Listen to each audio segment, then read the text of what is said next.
7分饱被推翻了。医生，过了70岁，吃饭尽量要做到这8点。吃饭7分饱，在我们耳边回响了几十年，仿佛只要遵守这条金律，人就不会发胖，不会三高，不会老得快。但到了70岁，这条规矩真不能硬套了。老年人的身体不是年轻人的缩小版，而是一种完全不同的生理状态。继续追求所谓少吃养生，反而可能让人一步步走向虚弱、跌倒、失能，甚至是住进医院。临床上常见一个场景，老人家瘦得皮包骨，血压正常，血糖也正常，家属觉得这是保养得好，可医生一查，肌肉量低得惊人，营养严重不良，免疫利他方式下降，身体处在隐性饥饿状态。老年人没力气、没胃口，总生病，很可能就是吃得太少惹的祸。研究显示，70岁以上人群若体重过轻，死亡风险反而高于轻度超重者。2021年，中华老年医学杂志刊登的一项随访研究指出 ，BMI 低于20的老年人，其5年内死亡率比 BMI 在24到27范围者高出近30%。这不是在鼓励胖，而是在提醒，老了不是越瘦越健康。70岁以后，吃饭这件事真的要换种活法。医生真心建议，别再纠结吃7分饱，倒不如把这8件事记在心上，用在桌上。第一，吃饭要吃够，不是吃少。老年人的基础代谢下降，活动量减少，但这不代表营养需求减少。蛋白质、维生素 B 群、钙、维 D 这些关键营养素需求是上升的。如果刻意少吃，不光身体饿，细胞也饿，免疫细胞没原料，肌肉纤维不再更新，整个人慢慢浅瘪下去。建议70岁以上老人每天至少摄入60克蛋白质，体重较轻者也不能少于50克。如果你一天3餐都只是吃几口稀饭、几片馒头，几乎等于喝水度日。没有鸡蛋、豆腐、瘦肉、鱼虾这些真食物，身体就没法维持。第二，别怕油，怕的是错误的油。很多老人怕胆固醇，一口油都不敢沾，连一滴香油都要抹掉。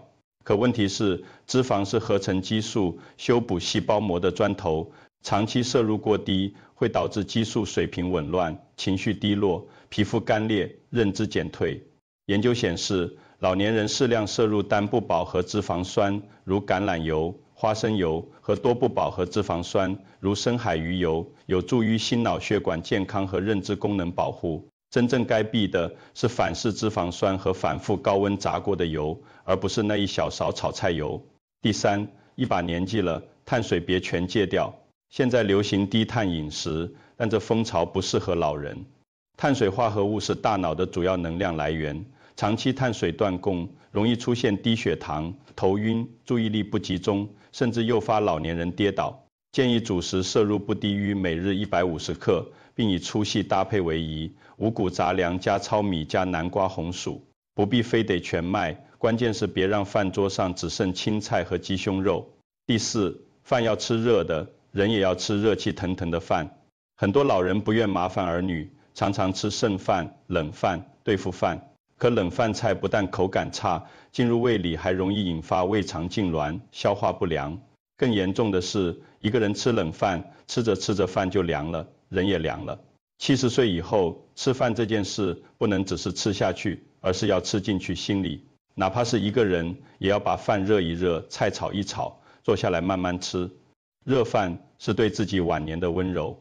第五，不饿不等于不该吃。很多老人说我没胃口，就干脆不吃。可问题是，老年人胃酸分泌减少，嗅觉退化，本身就容易没胃口。如果因为不饿就不吃，营养摄入就会进一步减少，形成吃得少更没胃口，吃得更少的恶性循环。建议使用定时进食原则，不管饿不饿，早餐、中餐、晚餐固定时间吃，哪怕少吃一点，也别跳过一餐。适当使用香辛料、酸味调味、温热食物，有助于唤醒味觉。第六，别迷信保健品，得靠真食物养人。钙片、蛋白粉、维生素丸，琳琅满目的保健品摆满一柜子，可身体却一天比一天虚，这不是偶然。补充剂是补，不是养，只有食物才是身体真正认得的营养来源。研究指出，通过天然食物摄取的营养素，吸收率远高于合成维生素。与其买一堆吃不完的瓶瓶罐罐，不如每天吃个鸡蛋、一块豆腐、一条鱼、2碟绿叶菜，实实在在，管用得多。第7，吃饭要动，不是饭后才动。很多老人坐着吃饭，吃完才起身散步，其实胃肠早已偷懒。吃饭的过程是激活消化系统的过程。如果吃饭时坐姿不正、情绪紧张、咀嚼敷衍，胃就像个没被通知上岗的员工，食物一到就罢工了。建议每口饭至少咀嚼15到20次，吃饭时坐姿端正，保持轻松心情。饭后散步虽然好，但吃饭时的动，包括咀嚼、说话、动作，同样关键。吃得细，胃才有力气干活。第8，别等病了才想着补，健康时就要吃对。很多人等到瘦得走不动，查出贫血、肌酐升高，才想着吃点好的，可那时身体的窗口已经逐渐关闭，补起来就难了。70岁以上的人群，身体就是一座边走边修的老房子，今天少盖，明天塌脚，后天屋顶漏水。真正的智慧是在还没漏之前，往身体里添砖加瓦。每天多吃一口蛋白质，一个水果，多喝一口牛奶，都是在为未来的健康预支力量。70岁以后，吃饭这件事真的不是吃清淡一点，吃少一点那么简单。人老了，不是少吃养生，而是吃对延寿。别再用年轻时对抗肥胖的逻辑，来套用现在对抗衰老的现实。你养了几十年的胃，也该轮到它好好养你了。别怕油腻，怕的是营养不良；别怕吃多，怕的是肌肉流失；别怕长胖，怕的是走不动、站不稳，摔一跤就再也起不来。饭桌上的那3餐是一个人最后的尊严。吃得好不是奢侈，而是一种底气。终有一天，你会发现，70岁以后，饭不只是饭，是活着的方式。好了，今天的分享就到这里。如果你喜欢今天的影片，别忘了点赞、分享。